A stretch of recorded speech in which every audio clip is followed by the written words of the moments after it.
दुपारचा वाजला 1. आज आषाढी एकादशीची तुम्हाला हार्दिक शुभेच्छा. आज चला आपला दुसरा ब्लॉग आहे. चला ब्लॉग चालू करू. आता आलो दुकानात. यो गुड्डे बिस्किट याला गाऊन कोण गुड्डे राहतो का आयुष्यात बघा तो.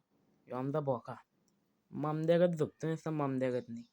उठा नाही नुसता झोपाचा काम त्याचा. भोक्या उठ उठ र उठ उठ उठ उठ पण नाही असं नाही उठा.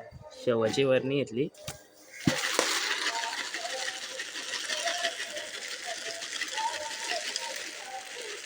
ये शेव पाहिजे ये ये ये बघ असा आला बा लगेच येईल. शेवप्रेमी आमचा बघा शेवप्रेमी बघ अशी शेव घेत आहे लगेच. मम्मीने घेतली खिचडी करायला. बाहेर बघा असा गवत आलाय टॉपचा. शेव खाऊन बघा असा बसलाय लगेच. बोका बघा दलिद्र आहे आमचा एक नंबर. झाडाला फुलं आल्यात टॉपची एक नंबर. घेतली खिचडी आणि दही घाला. आंब्याचा झाड कसला मोठा आलाय. ॲमेडी पण दिसते इथून बघा कसली दिसते ॲमेडी. डोंगराला आलाय धुका मरणीचा. ब्लॉग आवडला असेल लाईक शेअर सबस्क्राईब करायला विसरू नका. आणि उपवास सोडताना व्हिडिओ करायला शूट नाही भेटली. भेटूया एका पुढच्या ब्लॉगमध्ये. बाय.